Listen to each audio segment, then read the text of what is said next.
بسم اللہ الرحمن الرحیم رب اشرح لی صدری ویسر لی امری واحلل عقدۃ من لسانی یفقہوا قولی۔ سورۃ البقرہ آیت نمبر 165 سے وَمِنَ النَّاسِ مَن يَتَّخِذُ مِن دُونِ اللَّهِ أَندَادًا يُحِبُّونَهُمْ كَحُبِّ اللَّهِ وَالَّذِينَ آمَنُوا أَشَدُّ حُبًّا لِلَّهِ وَلَوْ يَرَى الَّذِينَ ظَلَمُوا إِذْ يَرَوْنَ الْعَذَابَ أَنَّ الْقُوَّةَ لِلَّهِ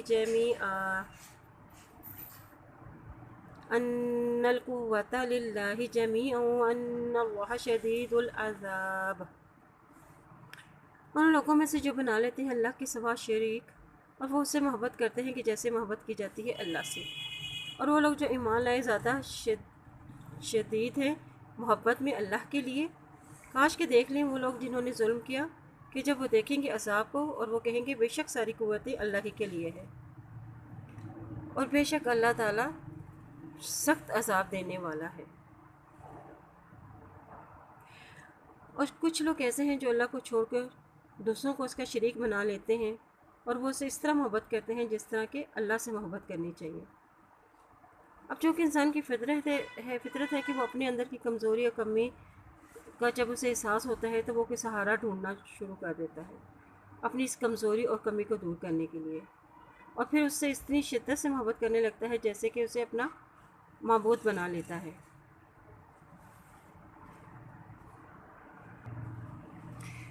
اب اللہ کے لیے کون لوگ شدید محبت رکھتے ہیں؟ وہ لوگ جو ایمان لائے، یعنی وہ اللہ کے لیے محبت میں زیادہ شدید ہے، جو اس کی نشانیوں میں گم ہو جاتے ہیں اور اللہ کی اطاعت گزاری کرتے ہیں اور اپنے ہر معاملے میں اللہ کے حکم کے آگے اپنے آپ کو جھکا لیتے ہیں، یعنی قرآن اور سنت پر عمل کرنے والے لوگ، اور ان نشانیوں کے ذریعے وہ اللہ تک پہنچ جاتے ہیں۔ اور ظالم کون لوگ ہیں؟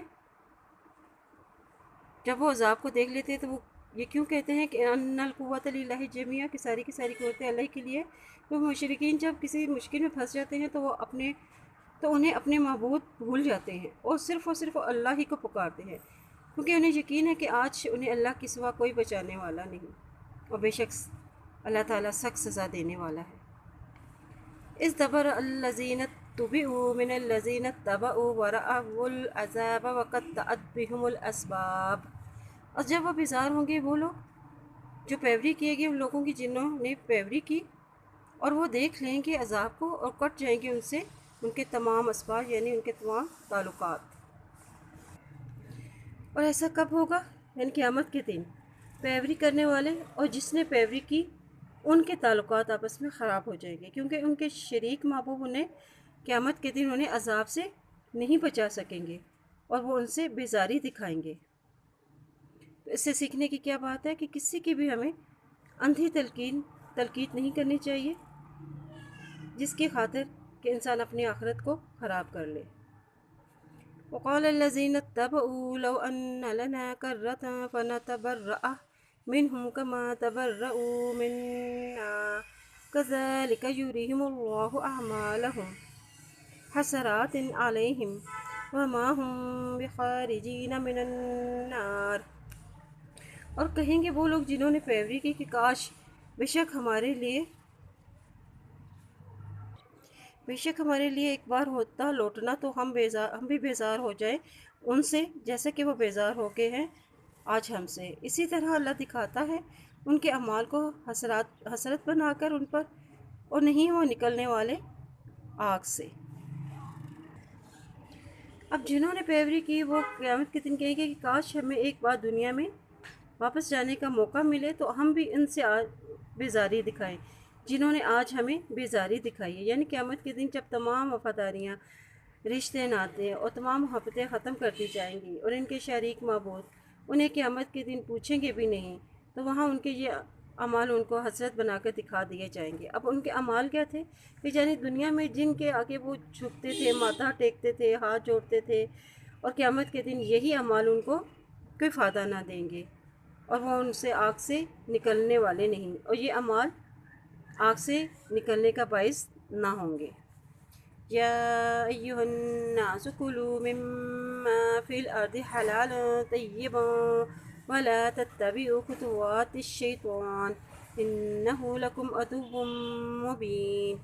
اے لوگو جو ایمان لائے ہو، کھاؤ اس میں سے جو زمین میں ہے حلال اور پاکیزہ، اور نہ تم پیروی کرو شیطان کے قدموں کی، بے شک وہ تمہارے لیے کھلا دشمن ہے۔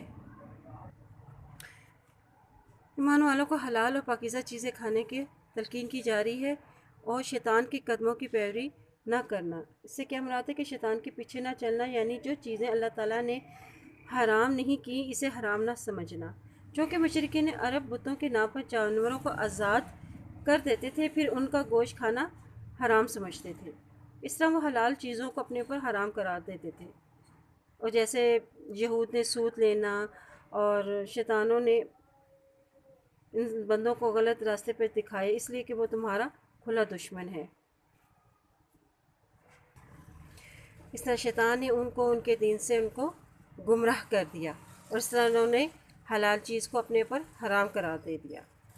انما یأمرکم بالسوء والفحشاء وان تقولوا علی اللہ ما لا تعلمون۔ بے شک وہ تمہیں حکم دیتا ہے برائی کا اور بے حیائی کا، اور یہ کہ تم کہو اللہ پر جو تم نہیں جانتے۔ اب کون تمہیں برائی اور بے حیائی کا حکم دیتا ہے؟ شیطان یہ چاہتا ہے کہ وہ تمہیں تمہارے طور طریقوں میں اللہ کی مرضی کے بجائے شیطان چاہتا ہے کہ وہ اپنی مرضی شامل کر دے۔ وَإِذَا قِيلَ لَهُمُ اتَّبِعُوا مَا، اور جب کہا جاتا ہے ان کے لیے کہ پیروی کرو اس کی جو انزل اللہ نازل کی اللہ تعالیٰ نے، قالوا بل نتبع ما الفینا علیہ آباءنا اولو کان آباؤہم لا یعقلون شیئا ولا یہتدون۔ تو وہ کہتے ہیں کہ بلکہ ہم پیروی کریں اس کی جو پایا ہم نے جس پر اپنے آباء و اجداد پر کو، کیا بھلا ہیں ان کے آباء و اجداد نہیں عقل رکھتے کسی چیز پر، اور نہیں وہ ہدایت یافتہ۔ اب یہاں انسان کی نہ سمجھی کا ذکر کیا جا رہا ہے کہ وہ کس طرح شیطان کی پیروی کرتا ہے۔ جب ان سے کہا جاتا ہے کہ پیروی کرو اللہ کی جو اللہ نے نازل کیا، یعنی قرآن و سنت، تو وہ کہتے ہیں کہ بلکہ ہم تو پیروی کریں گے اس کی جس پر ہم نے اپنے آباء و اجداد کو پایا، حالانکہ ان کے آباء و اجداد اس بات کی عقل نہیں رکھتے تھے کہ کسی بھی چیز کی، اور نہ ہی وہ ہدایت یافتہ تھے، پھر بھی وہ انہی کے پیچھے چلتے ہیں۔ وَمَثَلُ الَّذِينَ كَفَرُوا كَمَثَلِ الَّذِي يَنعِقُ بِمَا لَا يَسْمَعُ إِلَّا دُعَاءً وَنِدَاءً صُمٌّ بُكْمٌ عُمْيٌ فَهُمْ لَا يَعْقِلُونَ۔ مثال ہے ان لوگوں کی جنہوں نے کفر کیا، مانند مثال کے اس شخص کی جو پکارتا ہے اس کو جو سنتا نہیں، مگر پکار اور آواز، بہرے ہیں، گونگے ہیں، اندھے ہیں، بس نہیں وہ عقل رکھتے۔ یہاں ان کافروں کی مثال ہے جنہوں نے اپنے آباء و اجداد کی پیروی میں اپنی عقل و فہم کو بھی معطل کر رکھا ہے۔ ان جانوروں کی طرح ہیں جن کو چرواہا پکارتا ہے، وہ جانور آواز تو سنتے ہیں لیکن یہ سمجھتے ہی نہیں کہ انہیں پکارا کیوں جا رہا ہے۔ اس طرح یہ بھی گونگے بہرے ہیں کیونکہ یہ حق آواز کو نہیں سنتے، اور گونگے ہیں کہ حق ان کی زبان سے نہیں نکلتا، اور اندھے کہ حق بات دیکھنے سے عاجز ہیں، بے عقل ہیں کہ دعوت حق اور دعوت توحید و سنت کو سمجھنے سے قاصر ہیں۔ یا ایھا الذین آمنوا کلوا من طیبات ما رزقناکم واشکروا للہ ان کنتم ایاہ تعبدون۔ اے لوگوں جو ایمان لائے ہو، کھاؤ پاکیزہ چیزوں میں سے اور جو رزق دیا ہم نے تم کو، تو شکر ادا کرو اللہ کے لیے اگر ہو تم صرف اسی کی تم عبادت کرتے۔ اب ایمان والوں کو خطاب ہے کہ ایک پاکیزہ چیزوں کے کھانے کے بعد جو اللہ نے حلال کی ہیں ان پر اللہ کا شکر ادا کرو۔ اللہ کے ہاں حلال کردہ چیزیں وہی ہیں جو کیا ہے، پاک ہیں، صاف ستھری ہیں۔ طیب کہتے ہیں وہ چیز جس سے انسان کے حواس اور نفس لذت پائیں، ظاہری نجاستوں سے پاک ہو، خوش ذائقہ ہو، صاف ستھری ہو، خالص ہو، اور قدرتی صحت والی ہو۔ اور وشکرو، شکر کیوں ادا کرو؟ شکر ادا کرنا چونکہ عبادت ہے۔ ایک شخص جس کا کھانا پینا درست نہ ہو وہ نیکی کے کاموں میں آگے نہیں بڑھ سکتا۔ انما حرم علیکم المیتۃ والدم ولحم الخنزیر وما اخل به لغیر اللہ فمن اضطر غیر باغ ولا عاد فلا اثم علیہ ان اللہ غفور رحیم۔ بے شک اس نے حرام کیا تم پر مردار کو، خون کو، اور خنزیر کی گوشت کو، اور جو پکارا جاتا ہے اللہ کے سوا۔ تو جو کوئی مجبور کیا گیا ہو، نہ رغبت کرنے والا ہو، نہ ہی حد سے بڑھنے والا ہو، تو نہیں کوئی گناہ اس پر۔ بے شک اللہ تعالیٰ بخشنے والا اور رحم فرمانے والا ہے۔ اب اللہ تعالیٰ نے کیا حرام کرا دیا ہے؟ تم پر مردار کو، خون کو، خنزیر کی گوشت کو، اور جو اللہ کے سوا پکارا جائے۔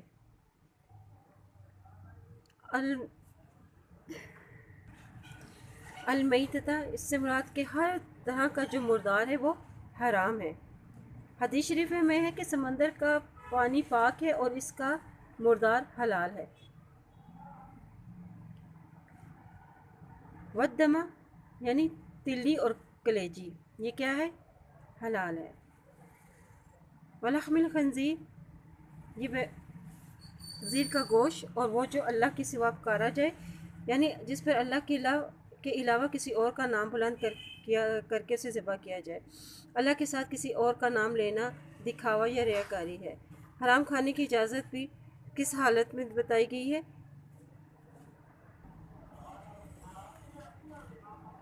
اب حرام کھانے کی اجازت کن حالات میں ہے؟ کہ جب انسان کو جان کا خطرہ ہو تو جان کو بچانے کے لیے چند لقمے کھائے جا سکتے ہیں، لیکن وہ اس کا شوق نہ رکھنے والا ہو اور نہ ہی اس کا عادی ہو، تو اس پر حرام کھانے کا کوئی گناہ نہ ہوگا۔ تو جو کوئی مجبوری کی حالت میں حرام کے چند لقمے لے لے تو اللہ تعالیٰ کیا ہے؟ بے شک اللہ تعالیٰ بخشنے والا اور رحم کرنے والا ہے۔ ان الذين يكتمون ما انزل الله من الكتاب ويشترون به ثمنا قليلا اولئك ما يأكلون في بطونهم الا النار ولا يكلمهم الله يوم القيامة ولا يزكيهم ولهم عذاب أليم۔ بے شک وہ لوگ جو چھپاتے ہیں جو نازل کیا اللہ تعالیٰ نے کتاب میں سے، اور وہ لے لیتے ہیں ساتھ اس کے تھوڑی قیمت کے، تو یہی لوگ ہیں جو نہیں کھاتے اپنے پیٹوں میں مگر آگ، اور نہیں کلام کرے گا اللہ تعالیٰ ان سے کس دن؟ یوم قیامت کے دن، اور نہیں پاک کرے گا ان کو، اور ان کے لیے کیا ہے؟ عذاب العلیم، دردناک عذاب ہے۔ اور وہ کیسے کیا چھپاتے تھے؟ یعنی علم کو چھپاتے تھے، حق بات کو عوام تک نہیں پہنچاتے تھے، اور وہ لے لیتے تھے بدلے اس کی تھوڑی قیمت کے، یعنی لوگوں کو خوش کرنے کے لیے ان کی مرضی کے مطابق تھوڑی قیمت لے کے ان کی مرضی کے فتوے جاری کر دیتے تھے۔ اور ایسے لوگوں کی جو ہے سزا بتائی گئی ہے کہ وہ نہیں کھاتے مگر اپنے پیٹوں میں مگر آگ، اور اللہ ان سے قیامت کے دن کیا کرے گا؟ کلام بھی نہیں کرے گا، یہ ان کی سزا ہے۔ اور اللہ تعالیٰ کیا نہیں کرے گا؟ انہیں پاک بھی نہیں کرے گا۔ اور کیا سزا بتائی گئی ہے ان کے لیے قیامت کے لیے؟ دردناک عذاب ہے ایسے لوگوں کے لیے۔ اولئک الذین اشتروا الضلالۃ بالہدی والعذاب بالمغفرہ فما اصبرهم علی النار۔ اور یہ وہ لوگ ہیں جنہوں نے خرید لی گمراہی کو بدلے ہدایت کے، اور عذاب کو بدلے مغفرت کے، تو کتنا صبر ہے ان کا اوپر آگ پر۔ چونکہ یہ کتاب جو ہے وہ حق کے ساتھ نازل ہوئی ہے، اگر وہ لوگ اس میں اختلاف کرتے ہیں تو وہ دور کی ضد میں ہیں، وہ اختلاف سے دور نکل گئے ہیں اختلافات کرنے میں۔ فما اصبرهم علی النار سے مراد ہے کہ ان کو معلوم ہے کہ ان کی حرکتوں کا انجام کیا ہے؟ آگ ہے، پھر بھی وہ ایسی حرکتوں سے باز نہیں آتے، اور ان کے اندر کتنا صبر ہے کہ وہ آگ پر راضی ہو گئے ہیں۔ اور کتاب کا حق کے ساتھ نازل ہونے کا کیا مقصد تھا؟ کہ یہ کتاب جیسی بھی آئی ہے اس کو ویسا ہی ان لوگوں تک پہنچا دیا جائے۔ اور اختلافات کی وجوہات کیا ہوتی ہیں؟ ضد اور فرقہ واریت۔ ذَلِكَ بِأَنَّ اللَّهَ نَزَّلَ الْكِتَابَ بِالْحَقِّ وَإِنَّ الَّذِينَ اخْتَلَفُوا فِي الْكِتَابِ لَفِي شِقَاقٍ بَعِيدٍ۔ اور یہ وجہ اس کے جو اللہ تعالیٰ نے نازل کی اس کتاب کو ساتھ حق کے، تو بے شک وہ لوگ جنہوں نے اختلاف کیا فی الکتاب، اس کتاب میں، البتہ مخالفت میں ہے دور کی۔ اور مخالفت اختلاف کی وجوہات بتا دی گئی ہیں کہ وہ ضد اور فرقہ واریت کے باعث وہ اس میں اختلافات کرتے تھے۔ لیس البر ان تولوا وجوہکم قبل المشرق والمغرب ولکن البر من آمن باللہ والیوم الآخر والملائکۃ والکتاب والنبیین وآتى المال على حبه ذوي القربى واليتامى والمساكين وابن السبيل والسائلين وفي الرقاب وأقام الصلاة وآتى الزكاة والموفون بعهدهم إذا عاهدوا والصابرين في البأساء والضراء وحين البأس أولئك الذين صدقوا وأولئك هم المتقون۔ نہیں ہے نیکی یہ کہ تم پھیر لو اپنے چہروں کو کس کی طرف؟ مشرق و مغرب کی طرف، لیکن نیکی یہ ہے کہ جو ایمان لایا کس پر؟ اللہ پر، یوم آخرت پر، فرشتوں پر اور اس کی کتابوں پر اور نبیوں پر، اور اس نے دیا اپنے مال کو اللہ کی محبت میں، اور رشتہ داروں کو، یتیموں کو، مسکینوں کو اور مسافروں کو، اور سوال کرنے والوں اور گردنیں چھڑانے والوں، اور وہ قائم کرتے ہیں نماز اور ادا کرتے ہیں زکوٰۃ، اور وہ پورا کرتے ہیں اپنے عہد کو جب وہ عہد دیے جاتے ہیں، وہ صبر کرنے والے ہیں کس میں؟ فی البأساء، تنگی میں اور تکلیف میں اور جنگ کے وقت، اور یہی وہ لوگ ہیں جنہوں نے سچ کہا، اور یہی وہ لوگ کون ہیں؟ یہی وہ لوگ ہیں جو متقی ہیں۔ اس آیت میں متقین کی خوبیاں بیان کر دی گئی ہیں۔ یا ایھا الذین آمنوا کتب علیکم القصاص فی القتلی الحر بالحر والعبد بالعبد والانثى بالانثى فمن عفی له من اخیہ شیء فاتباع بالمعروف واداء الیہ بإحسان ذلک تخفیف من ربکم ورحمۃ فمن اعتدی بعد ذلک فلہ عذاب علیم۔ اے لوگوں جو ایمان لائے ہو، لکھ دیا گیا ہے تم پر بدلہ لینا مقتول کے بارے میں، آزاد بدلے آزاد کے، غلام بدلے غلام کے، عورت بدلے عورت کے، تو جو کوئی معاف کر دیا گیا واسطے اس کے جو اس کے بھائی سے کوئی بھی چیز، تو پیروی کرنا ہے ساتھ بھلائی کے اور ادا کرنا ہے طرف احسان کے، اور یہ بات آسان ہے تمہارے رب کی طرف سے اور رحمت ہے۔ تو جو کوئی زیادتی کرے گا اس کے بعد تو اس کے لیے کیا ہے؟ عذاب علیم، دردناک عذاب ہے۔ زمانہ جاہلیت میں جب کہ کوئی قانون نہ تھا، کوئی نظام نہ تھا، اس لیے جو زور آور قبیلے تھے کمزور قبیلوں پر جس طرح چاہتے ظلم و ستم کرتے تھے، اور ظلم کی ایک شکل یہ بھی تھی کہ اگر کسی طاقتور قبیلے کا کوئی مرد قتل ہو جاتا تو وہ اصل قاتل کو قتل کرنے کی بجائے قاتل کے کسی مردوں کو یا واسع اوقات پورے قبیلے ہی کو تہس نہس کر دیتے تھے، عورت کے بدلے مرد کو، غلام کے بدلے آزاد کو قتل کر دیتے تھے۔ اللہ نے اس فرق و امتیاز کو ختم کرتے ہوئے فرمایا کہ جو قاتل ہوگا قصاص یعنی بدلے میں اسی کو قتل کیا جائے گا، قاتل آزاد ہے تو بدلے میں وہی آزاد، اگر غلام ہے تو بدلے میں وہی غلام، اور عورت ہے تو بدلے میں عورت ہی قتل کی جائے گی۔ قصاص کیا ہے کہ قصاص میں قاتل ہی کو قتل کیا جائے گا، چاہے مرد ہو یا عورت، طاقتور ہو یا کمزور۔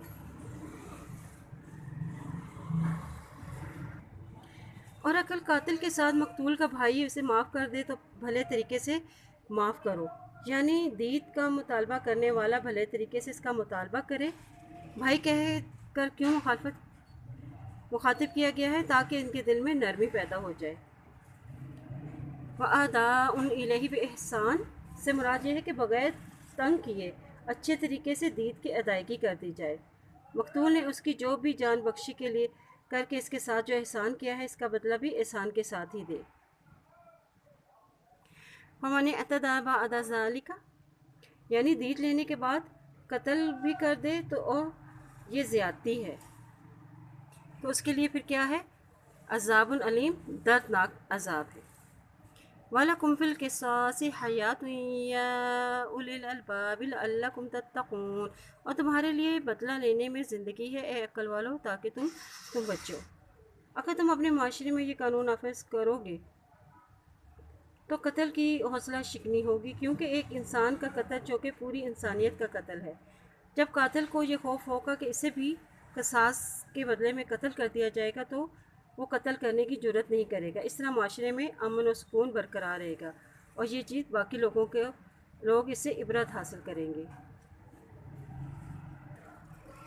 اب بدلہ لینے کے لیے بندے کے پاس کیا اختیار ہے کہ وہ بدلہ لے لے، یا دیت لے لے، یا یہ کہ اسے معاف کر دے۔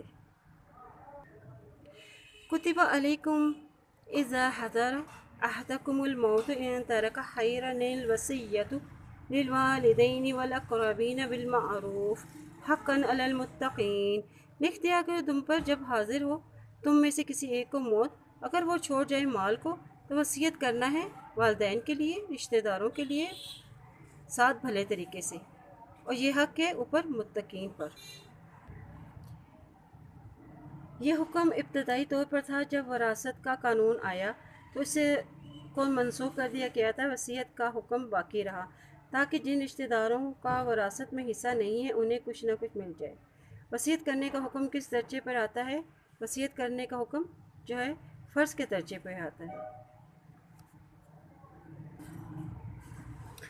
فَمَن بَدَّلَهُ بَعْدَ مَا سَمِعَهُ فَإِنَّمَا إِثْمُهُ عَلَى الَّذِينَ يُبَدِّلُونَهُ إِنَّ اللَّهَ سَمِيعٌ عَلِيمٌ، تو جو کوئی بدلہ دے دے اس کو بعد اس کے جو اس نے سنا ہے اس کو، تو بے شک گناہ اس کا اوپر ہے ان لوگوں پر جو بدلہ دیتے ہیں اس کو، اور بے شک اللہ تعالیٰ سننے والا اور جاننے والا۔ اب جو کوئی اس وصیت کو بدل دے تو اس کے بعد یعنی کہ وصیت کرنے والا وصیت کر رہا تھا اور سننے والے نے اس کو سن بھی لیا، تو اس نے اس کے مرنے کے بعد لوگوں نے اس کو بدل دیا چند مفادات کی خاطر، تو اس کا گناہ ان لوگوں پر ہوگا جس نے وصیت کو بدل ڈالا۔ وصیت کرنے والا خود اپنی وصیت کو بدل سکتا ہے۔ وَإِنَّ اللَّهَ سَمِيعٌ عَلِيمٌ، اور بے شک اللہ تعالیٰ جاننے والا ہے، تاکہ لوگ اس میں اپنی من مانی نہ کر سکیں۔ فَمَنْ خَافَ مِن مُوصٍ جَنَفًا أَوْ إِثْمًا فَأَصْلَحَ بَيْنَهُمْ فَلَا إِثْمَ عَلَيْهِ إِنَّ اللَّهَ غَفُورٌ رَحِيمٌ، تو جو کوئی خوف کرے وصیت کرنے والے سے طرفداری کا یا گناہ کا تو اصلاح کر دے ان کے درمیان، تو نہیں کوئی گناہ ان پر، تو بے شک اللہ تعالیٰ غفور و رحیم ہے۔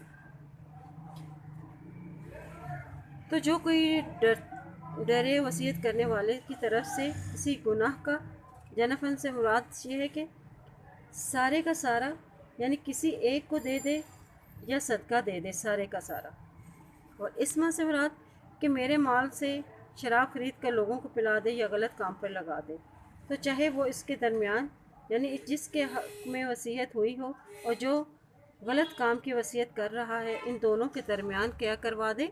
صلح کرا دے، تو اس صلح کرانے والے پر کوئی گناہ نہ ہوگا کہ وصیت کو درست کرا دے، بے شک اللہ تعالیٰ بخشنے والا اور رحم کرنے والا ہے۔ یا ایھا الذین آمنوا کتب علیکم الصیام کما کتب علی الذین من قبلکم لعلکم تتقون، اے لوگوں جو ایمان لائے ہو، لکھ دے کے ہے تم پر روزے جیسا کہ لکھ دے کے ہے اوپر ان لوگوں کے جو تم سے پہلے تھے، تاکہ تم تقوی اختیار کرو۔ اب ایمان لانے والے لوگوں پر کیا فرض کر دیا گیا ہے؟ روزے ان پر فرض کر دیے گئے ہیں، تم پر روزے جیسا کہ فرض کر دیے گئے تھے ان لوگوں پر جو تم سے پہلے تھے، یعنی پچھلی قوموں پر۔ حضرت آدم علیہ السلام سے لے کے حضرت صلی اللہ علیہ وسلم تک انبیاء کرام آئے، انہوں نے اپنی اپنی قوم کو روزہ رکھنے کی تلقین کی۔ روزے فرض کرنے کا مقصد کیا تھا؟ تاکہ تم متقی بن جاؤ، تاکہ تم شکر گزار بن جاؤ۔ ایاما معدودات، فمن کان منکم مریضا او علی سفر فعدۃ من ایام اخر، یہ دن گنے چنے ہیں، یعنی روزوں کے دن گنے چنے ہیں۔ کبھی 29 ہوتے ہیں اور کبھی 30 روزے ہوتے ہیں۔ فمن کانا منکم مریضا، تو جو کوئی بھی ہو تم میں سے کوئی مریض یا سفر میں ہو تو اپنی اس گنتی کو پورا کر لیں دوسرے دنوں میں۔ وَعَلَى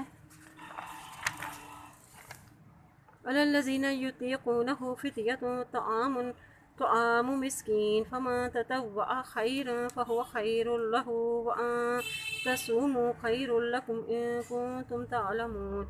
اور ان لوگوں کے اوپر جو طاقت